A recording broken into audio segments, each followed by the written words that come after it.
Hi viewers எல்லாருக்கும் வணக்கம். இன்றைக்கி நம்ம விச்சஸ் ஹோமில் பார்க்க போகிறது ப்ளம் கேக். கிறிஸ்மஸ் வந்தாலே நமக்கு ப்ளம் கேக் சாப்பிட்ணும் அப்படிங்கிற ஆர்வம் எங்கேருந்து தான் வருமோ தெரிலங்க, கண்டிப்பாக வந்துடும். ப்ளம் கேக் பொறுத்த வரைக்கும் நம்ம க்ரீம்லாம் இல்லை அப்படிங்கிறதுனால இது சாப்பிட்றதுக்கு ரொம்ப நல்லா இருக்குங்க. நிறைய பேத்துக்கு பார்த்திங்கன்னா இப்போ எனக்குமே க்ரீம் கேக்கை விட இந்த மாதிரி க்ரீம் இல்லாத ப்ளெயின் கேக்கு, இந்த ப்ளம் கேக் இதெல்லாம் வந்து சாப்பிட்றதுனா ரொம்ப இஷ்டமாக இருக்கும். இப்போ ஒரு ஸ்டெப்பாக செய்ய ஆரம்பிச்சிடலாங்க. நான் இன்றைக்கி முட்டை இல்லாத ப்ளம் கேக் தான் செய்ய போகிறேன்.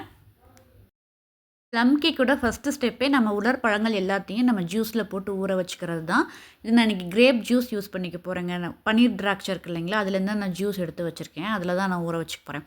நான் இன்றைக்கி எடுத்திருக்க உலர் பழங்கள்லாம் பார்த்திங்கன்னா ட்ரை செரி எடுத்திருக்கேன், கிரேப்ஸ் ட்ரை கிரேப்ஸில் 2-3 வெரைட்டி, அப்புறம் டேட்ஸ் எடுத்திருக்கேங்க. அந்த டேட்ஸை தண்ணியில் அலசிட்டு எடுக்கும்போது நல்லா சாஃப்டாகிடுது. நம்ம கையிலேயே வேணால் பிச்சு பிச்சு போட்டுக்கலாம், ரொம்ப ஈஸியாக இருக்குது. இப்போ எடுத்திருக்க இந்த பழங்கள் எல்லாத்தையுமே ஒரு பவுலில் போட்டுட்டு இதுக்கு மேலே ஜூஸ் ஊற்றி ஊற வச்சு எடுத்துக்கலாம். எந்த உலர் பழங்கள் இருந்தாலும் இல்லைனாலும் பரவாயில்லைங்க. நமக்கு மெயினாக டியூட்டி ஃப்ரூட்டி தேவைப்படும். செரின்னு சொல்லிட்டு சுகர் சிரப்பில் ஊற வச்சுருப்பாங்க இல்லைங்களா, அது. அப்புறம் ட்ரை கிரேப்ஸ், அதில் 2-3 வெரைட்டி இது இருந்தாலே போதும். எக்ஸ்ட்ராவாக நம்ம ஜாம், மிக்சட் ஃப்ரூட் ஜாம் இருக்கும் பார்த்தீங்களா, அது இருந்தால் போதுங்க. இது வச்சு நம்ம டேஸ்டியான ப்ளம் கேக் ரெடி பண்ணிட முடியும். நான் இன்றைக்கி எடுத்திருக்க உலர் பழங்களோட அளவுன்னு பார்த்தீங்கன்னா 200 கிராம் அளவுக்கு எடுத்திருக்கேங்க. நட்ஸ் வந்து நான் தண்ணி தான் சேர்த்துக்க போகிறேன், இதுக்குள்ளே நான் ஊற வைக்க போகிறது கிடையாது. இப்போ 200 கிராம் நான் மைதா மாவு எடுத்திருக்கேன் அப்படின்னாக்க அதே அளவுக்கு இந்த ட்ரை ஃப்ரூட்ஸும் நான் எடுத்திருக்கேன். இது நாளைக்கு தான் நான் செய்ய போகிறேன் அப்படிங்கிறதுனால 1 மணி நேரம் அப்படியே வெளியில் வச்சுட்டு ஃப்ரிட்ஜில் ஸ்டோர் பண்ணி வச்சுக்க போகிறேன். நம்ம உடனே செய்கிற மாதிரி இருந்தால் ஒரு 3 மணி நேரம் 4 மணி நேரம் ஊற வச்சுட்டு நம்ம செய்ய ஆரம்பிச்சுக்கலாம். இப்போ இது அடுத்த நாள் ஆகிடுச்சுங்க. குறைஞ்சது ஒரு 12 மணி நேரத்துக்கு மேலே தான் ஊறி இருக்கும். நல்லாவே ஊறி வந்திருக்கு. நான் ஃப்ரிட்ஜில் வச்சுருந்தேன்னு சொன்னேன் இல்லையா, கேக் செய்யறதுக்கு முன்னாடி 2 மணி நேரத்துக்கு முன்னாடி இதை வெளியில் எடுத்து வச்சுட்டேன்.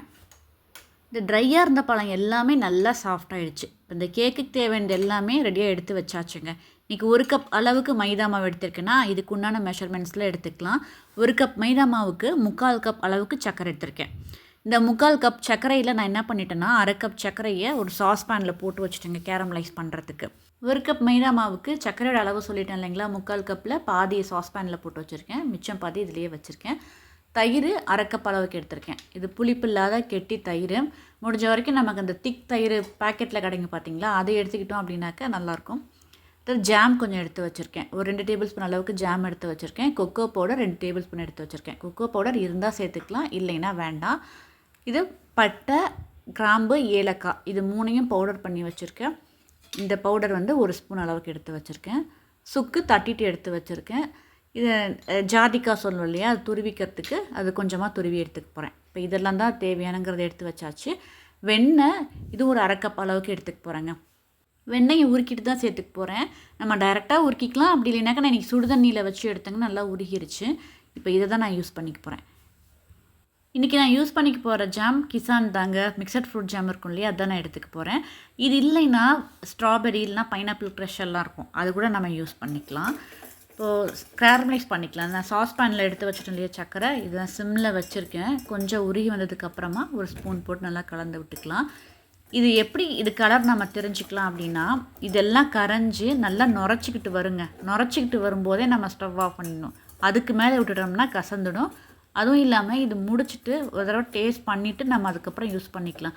ஏன்னா கசப்பாயிடுச்சுன்னா கேக் ஃபுல்லாகவே ஸ்பாயில் ஆகிடும். அதனால் இது நல்லா இந்த கேரமல் பண்ணிவிட்டு ஒரு தடவை டேஸ்ட் பண்ணிவிட்டு அதுக்கப்புறம் யூஸ் பண்ணிக்கலாம். இப்போ சேர்த்த சர்க்கரை எல்லாமே நல்லா உருகி வந்துருச்சுங்க. இப்போ தேன் கலர் மாதிரி வந்துருச்சுங்களா, இதுக்கு மேலே கொஞ்சம் நுரைச்சி வரணும். நுரைச்சி வரும்போதே ஸ்டவ் ஆஃப் பண்ணிடலாம். இப்போது எல்லாமே பாருங்கள் நுரைச்சிட்டு வருது பார்த்தீங்களா, இந்த டைமில் நான் டக்குன்னு ஸ்டவ் ஆஃப் பண்ணிட்டேன். இப்போ கரெக்டாக இருக்கும். நான் டேஸ்ட்லாம் பண்ணலைங்க, ஏன்னா எதுக்காக அதை டேஸ்ட் பண்ணி பார்க்கணுன்னு சொன்னால் ஒரு ஐடியாக்காக தான் சொன்னது. ஒருவேளை கசந்துருச்சுன்னா என்ன, ஏன்னா இது இந்த நுரைச்சி வர டைமுக்கு மேலே கொஞ்சம் விட்டுட்டோம் அப்படின்னாக்கா கசந்து போயிடும். இப்போ ஸ்டவ் ஆஃப் பண்ணிவிட்டு இப்போ சக்கரை எடுத்தோம் இல்லைங்களா 1/2 கப் அளவுக்கு, அதுலேயே அந்த 1/2 கப் அளவுக்கு தண்ணி, கொஞ்சம் சுடு தண்ணி நான் இதில் சேர்த்துக்க போகிறேன். மெதுவாக சேர்த்துட்டு இப்போ இந்த சர்க்கரையெல்லாம் மறுபடியும் கரைச்சி எடுத்துக்க போகிறேன். இந்த தண்ணியை சேர்த்ததுக்கப்புறமா மறுபடியும் ஸ்டவ் ஆன் பண்ணிவிட்டேன். சிம்மில் வச்சுட்டு இந்த சர்க்கரையெல்லாம் கரைச்சி எடுத்துக்கிறேங்க. நல்லாவே கரைஞ்சி வந்துடும். இதை கரைச்சிட்டு நம்ம ஊற வச்சுருந்தோம் இல்லைங்களா உலர் பழங்கள், அதை இதில் சேர்த்துக்க போகிறேன். இதில் சேர்த்துட்டு இந்த ஜூஸோடவே எல்லாத்தையும் சேர்த்துடலாம். சேர்த்துட்டு ஒரு கொதி விட்டு எடுத்துக்கலாம். இப்போ இது கூடவே நான் எடுத்து வச்சுருந்த கிசான் ஜாம் அதையும் இது கூடவே சேர்த்துக்க போகிறேன்.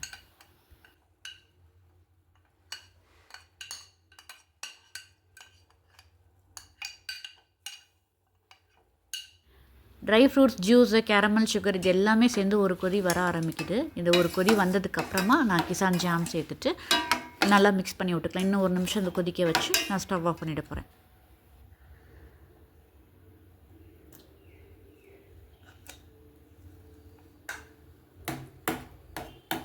சேர்த்த ஜாமுமே நல்லாவே கரைஞ்சி வந்துருச்சுங்க. 1 நிமிஷத்துக்கு நல்லா கொதி விட்டு எடுத்துட்டேன். இப்போ அதை ஆற வச்சதுக்கப்புறமா கேக் பேட்டர் ரெடி பண்ணிக்கலாம்.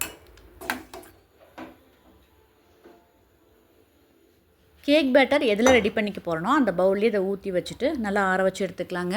இது ஆறிட்டு இருக்க டைமில் வெட் இன்க்ரீடியன்ஸ் இருக்குது இல்லைங்களா, பட்டர், தயிர், சர்க்கரை, இது எல்லாத்தையும் நம்ம ரெடி பண்ணி எடுத்துக்கலாம்.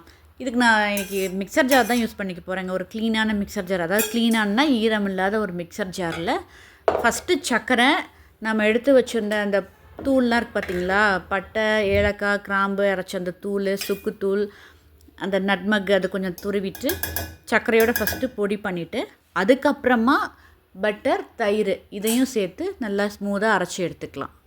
தயிர் அரைக்கப் அளவுக்கு எடுத்திருக்கேன், வெண்ணெயும் அரைக்கப் அளவுக்கு எடுத்திருக்கேன். ஆக்சுவலி நான் இன்றைக்கி தப்பு பண்ணிட்டேங்க, சாரி. ஏன்னா இது ஃபஸ்ட்டு சர்க்கரை கூட அந்த பொடியெல்லாம் சேர்த்து ஒரு தடவை அரைச்சிட்டு அதுக்கப்புறம் தான் தயிரையும் வெண்ணெயும் சேர்த்துருக்கணும். நான் டக்குன்னு எல்லாத்தையும் அப்படியே எடுத்து மிக்ஸ் பண்ணிட்டேன். ஆனால் நல்லாவே அரைஞ்சி வந்துருச்சு. அது ஏன்னா ஏற்கனவே கொஞ்சம் தூளாக தான் இருந்துச்சு இந்த பட்டைத்தூள்லாம். அப்புறம் சுக்குமே ஈஸியாக மஞ்சிருச்சு. இது எல்லாத்தையும் சேர்த்துட்டு நல்லா ஃபைனாக அரைச்சி எடுத்துட போகிறேன்.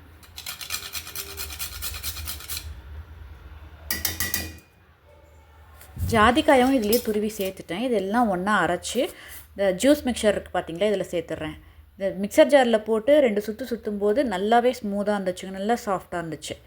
இதை சேர்த்துட்டு நல்லா ஒரு தடவை 2-3 தடவை நல்லா மிக்ஸ் பண்ணிவிட்டு அதுக்கப்புறம் நம்ம ட்ரை இன்க்ரீடியன்ட்ஸ் எல்லாத்தையும் சேர்த்துக்க ஆரம்பிச்சிக்கலாம். ஃப்ரூட் மிக்சரும் வெட் இன்க்ரீடியன்ஸும் எல்லாம் ஒன்று சேர்ந்து கலந்ததுக்கப்புறமா ட்ரை இன்க்ரீடியன்ட்ஸ் எல்லாம் சேர்த்துக்கலாங்க. 1 கப் அளவுக்கு மைதா மாவு எடுத்திருக்கேன், 2 ஸ்பூன் அளவுக்கு cocoa powder, baking soda 1/2 teaspoon எடுத்திருக்கேன், கொஞ்சமாக உப்பு. பேக்கிங் பவுடர் நான் இன்றைக்கி சேர்க்காம தாங்க செய்கிறேன். ஏன்னா பேக்கிங் பவுடர் என்கிட்ட இல்லை, அதனால தான். இருந்தால் சேர்த்துக்கோங்க. அது இல்லாமலேயே நல்லா தான் இருந்துச்சு. அப்படி பேக்கிங் பவுடர், பேக்கிங் சோடா எதுவும் இல்லை அப்படின்னு நினைக்கிறவங்க ஈனோ பவுடர் இருந்தால் 1 ஸ்பூன் அது சேர்த்துக்கலாம். ஆனால் நான் இன்றைக்கி பேக்கிங் சோடா மட்டும் ஒரு 1/2 டீஸ்பூன் அளவுக்கு சேர்த்துக்கிட்டேன். இதுவே நல்லா தான் வந்துருந்துச்சு. எப்போவுமே நம்ம பேக்கிங் பவுடர் சேர்க்குற இடத்துல நம்ம 1/4 கப் அளவுக்கு வெண்ணெய் சேர்த்துருந்தாலே போதுங்க, சரியாக இருக்கும் 1 கப் மைதா மாவுக்கு. நான் இன்றைக்கி பேக்கிங் பவுடர் எதுவும் சேர்க்காதனால வெண்ணெயோட அளவை ஜாஸ்தி பண்ணிட்டேன். 1/2 கப் அளவுக்கு ஜாஸ்தி பண்ணி செஞ்சுருந்தேன். அதனால் நல்லா இருந்துச்சு, டெக்ஸ்சர் நல்லா இருந்தது, ரொம்ப சாஃப்டாகவும் இருந்துச்சு. இது எல்லாத்தையும் ஒன்று சேர்ந்து கலக்கும்போது எனக்கு கரெக்டான பதத்தில் வந்துருச்சுங்க. ஆக்சுவலி கேக்குனா ரிப்பன் கன்சிஸ்டன்சியில் மடிப்பாக விழுகணும் அப்படின்னு சொல்லுவாங்க. இந்த ப்ளம் கேக் பொறுத்த வரைக்கும் கொஞ்சம் திக்காக இருந்தால் தான் நல்லாயிருக்கும். கொஞ்சம் வாட்டரி ஆகிடுச்சுன்னா அது ஒரு மாதிரி உள்ள பிசுன்னு இருக்கிற மாதிரி கூட ஆகிறதுக்கு சான்ஸ் இருக்குது. அதனால் இது பேட்டர் பார்த்திங்கன்னா கொஞ்சம் திக்கான கன்சிஸ்டன்சியில் தான் இருக்கணும்.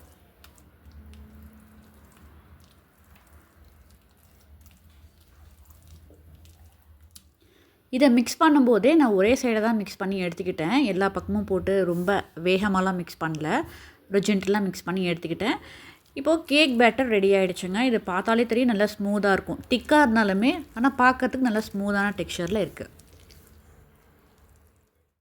ரெடி பண்ண கேக் பேட்டரை நான் ஒரு ஸ்கொயர் டின்னுக்கு மாற்றிக்கிட்டேங்க. இந்த கேக் டின்னுக்கு ஏற்கனவே நான் பாஷ்மெண்ட் சீட்லாம் போட்டு பட்டர்லாம் தடவிட்டு ரெடி பண்ணி வச்சுருந்தேன் ஸ்டார்டிங்லேயே. இப்போ இதில் சேர்த்துட்டு நம்ம இன்றைக்கி அவனில் தாங்க பேக் பண்ணிக்கிறேன். ஆக்சுவலி நான் இன்றைக்கி ஒரு மண் சட்டியில் வச்சு பேக் பண்ணணும்னு நினச்சிருந்தேன். அது என்னடாச்சுன்னா அந்த மண் சட்டிக்குள்ளே அந்த டின்னு வைக்க முடியல, அதை நான் யோசிக்காமல் விட்டுட்டேன். அதனால் அவன்லேயே வச்சு நான் ரெடி பண்ணிக்கிட்டேன். அவன் இன்றைக்கி ப்ரீ ஹீட் பண்ணது எல்லாமே 160 டிகிரி செல்சியஸில் 10 மினிட்ஸ் ப்ரீ ஹீட் பண்ணிவிட்டு அதே 160 டிகிரி செல்சியஸில் ஒரு 50 மினிட்ஸ்க்கு விட்டுட்டாங்க. 45 to 50 மினிட்ஸ்க்கு ரெடி பண்ண அந்த கேக் டின்னா அவனில் ஒரு 5லேருந்து 10 நிமிஷம் வச்சு எடுத்துகிட்டு அதுக்கப்புறம் தான் நட்ஸை கார்னிஷ் பண்ணிக்க போகிறேங்க. ஏன்னா நம்ம நட்ஸ் செட்டில் டவுன் ஆகாது, இல்லைன்னா கேக் பேக் ஆக ரைஸ் ஆகும் இல்லையா, அப்போ நட்ஸ் எல்லாம் உள்ளே போன மாதிரி இருக்கும். அதனால் ஒன்றும் தப்பு கிடையாது. இருந்தாலும் இது மேலே பண்ணுற கார்னிஷிங் கொஞ்சம் பார்வையாக இருக்குமே அப்படிங்கிறதுக்காக நான் இந்த மாதிரி மெத்தட் ஃபாலோ பண்ணேன். நல்லா வந்துச்சு. அவனில் வைக்காமல் இருந்ததுன்னா நான் இப்படி தாங்க மண் சட்டி வச்சுருந்தேன். இதுக்குள்ளே ஸ்டாண்ட் வச்சு நல்லா சூடுலாம் பண்ணிட்டேன். ஆனால் டின் இதுக்குள்ளே வைக்க முடியல, அப்படியே வச்சாலும் ரொம்ப இடிச்சிட்டு இருக்கிற மாதிரி இருந்துச்சு. அப்புறம் எடுக்கிறது ரொம்ப கஷ்டமாக இருக்கும் அப்படின்ட்டு மறுபடியும் நான் அவன்லேயே பேக் பண்ணி எடுத்துக்கிட்டேன். இல்லைனாக்கா இந்த மாதிரி மண் சட்டியில் வச்சுட்டு சிம்லையே ஒரு 50 மினிட்ஸ்லேருந்து ஒரு 1 hour கூட விட்டுட்டோம்னாக்க நல்லாயிருக்கும். இப்போ ஒரு 10 நிமிஷம் கழிச்சிட்டு மறுபடியும் இந்த டின் எடுத்துகிட்டு இதுக்கு மேலே நான் இந்த நட்ஸ் எல்லாம் போட்டுக்க போகிறேன். நானும் இந்த மெத்தடை இன்னொரு வீடியோலேருந்து தான் கற்றுக்கிட்டேன். நான் என்ன பல டைம் யோசிப்பேன், மேலே ஏதாவது டூட்டி ஃப்ரூட்டியோ இந்த மாதிரி பருப்பு வகையெல்லாம் செய்யும்போது அது பேக்காய் மேலே ரைஸ் ஆகி வரும்போது இது உள்ளே போன மாதிரி இருக்கும். என்னடா இது அப்படின்னு பார்க்கும்போது தான் அப்போ தான் தெரிஞ்சுக்கிட்டேன். இந்த மாதிரி ஒரு 5 நிமிஷம் 10 நிமிஷம் அந்த சூடில் வச்சுட்டு அப்போ ஓரளவுக்கு மாவு செட் ஆகிருக்கும் இல்லைங்களா, அதுக்கப்புறம் இப்படி நம்ம மேலே என்ன மாதிரி வேணுமோ அந்த மாதிரி டெக்கர் பண்ணும்போது கடைசியாக பேக்காய் வந்ததுக்கப்புறமும் இது அப்படியே தான் இருக்கும். பார்க்குறதுக்கு ரொம்ப நல்லாயிருக்கும். கேக் பேக் ஆகிட்டு இருக்கும்போதே அதோட அரோமா ஒரு 20 மினிட்ஸ் கழிச்சு அவ்வளோ நல்லா இருந்துச்சுங்க. நீங்கள் கவனிச்சிங்களான்னு தெரியல, நான் இன்றைக்கி வெனிலா எசன்ஸோ வேறு எந்த எசன்ஸுமே சேர்க்கல. இந்த சேர்த்துருந்த பழங்கள், அந்த நட்ஸ் வெரைட்டி, அப்புறம் கிரேப் ஜூஸில் ஊற வச்சுருந்தோம் இல்லைங்களா, இவ்வளோ தான். ஆனால் அதோட அரோமா அவ்வளோ நல்லா இருந்துச்சு. ரியல் ப்ளம் கேக் எப்படி இருக்குமோ அதோட வாசம் கிட்டத்தட்ட நம்ம கடையில் வாங்குற மாதிரியே தான் அந்த டேஸ்ட்டு, டெக்ஸ்சர் எல்லாமே அந்த மாதிரி தான் இருந்துச்சு. எக்ஸாக்டாக சொல்லணும்னா 160 டிகிரி செல்சியஸில் 45 மினிட்ஸ்க்கு பேக் பண்ணி எடுத்துருந்தாங்க. கொஞ்சம் கூட ஒட்டவே இல்லை இந்த கம்பியில். அதை செக் பண்ணி பார்த்தேன், நல்லா பேக் ஆகி வந்துருந்துச்சு. ரொம்ப மேலே கரைஞ்சி போகிறது, அடியில் கரைஞ்சி அந்த மாதிரிலாம் எதுவும் இல்லாமல் ரொம்ப நல்லா வந்துடுச்சு. கொக்கோ பவுடர் சேர்த்ததுனால கொஞ்சம் டார்க் கலரில் இருக்குங்க கேக், அவ்வளோதான். மற்றபடி இன்னுமே லைட்டாக தான் வந்திருக்கும் சேர்க்காமல் இருந்திருந்தா. ஒரு ஃப்ளேவருக்காக தான் சேர்த்தேன். இப்போ இது நல்லாவே ஆறட்டுங்க, அதுக்கப்புறம் நம்ம எடுத்து பார்க்கலாம். அதனால் இது ஒரு க்ளீன் கிளாத் போட்டு மூடி வச்சுட்டேன். தட்டம் போட்டோம்னாக்க வேர்த்து அதுலேயே ஊற்றும் இல்லையா, அதனால் ஒரு கிளாத் போட்டு மூடி வச்சாச்சு. நல்லா சூடாக ஆறட்டும். இந்த கேக் பேக் பண்ணி முடிக்கும் போது பார்த்திங்கன்னா மத்தியானம் டைம், இப்போ சாயந்தரமே ஆகிடுச்சு. கேக் நல்லா ஆறிடுச்சுங்களா. இப்போ நான் இதை ஒரு பிளேட்டுக்கு மாற்றிட்டு கட் பண்ணி காட்டுறேன் பாருங்களேன், எவ்வளோ சாஃப்டாக வந்திருக்குன்ட்டு. நம்ம எக்லெஸ் ப்ளம் கேக் செய்யணும் அப்படின்னு நினச்சிங்கன்னா இதே மெஷர்மெண்ட்டில் ஃபாலோ பண்ணி செய்யுங்க, ரொம்ப நல்லா வரும். இது செய்கிறதுமே ஒரே நாளில் செய்யணுமா அப்படின்றதுலாம் இல்லைங்க. ஒரு 2-3 நாளைக்கு முன்னாடியே இந்த ஃப்ரூட்ஸ் எல்லாம் நம்ம சிரப்லேயோ இல்லை ஃப்ரூட் ஜூஸ்லேயோ ஊற வச்சிட்டோம் அப்படின்னாக்க, கேரமெல்லாம் பண்ணிவிட்டு அதையும் மிக்ஸ் பண்ணி ரெடி பண்ணி ஃப்ரிட்ஜில் வச்சிட்டோம் அப்படின்னா ஒரு 2 நாள் கழிச்சு கூட நம்ம கேக் பண்ணிக்கலாம். அது இன்னுமே நல்லாயிருக்கும். Christmas special plum cake recipe உங்களுக்கு பிடிச்சிருந்தா இந்த வீடியோக்கு ஒரு லைக் பண்ணிவிடுங்க. நம்ம சேனலுக்கு யாராவது புதுசாக வந்திருக்கீங்க அப்படின்னா சப்ஸ்கிரைப் பண்ணுங்கள். இவ்வளோ நேரம் இந்த வீடியோ பொறுமையாக பார்த்தவங்க எல்லாருக்குமே ரொம்ப நன்றிங்க. பாய்.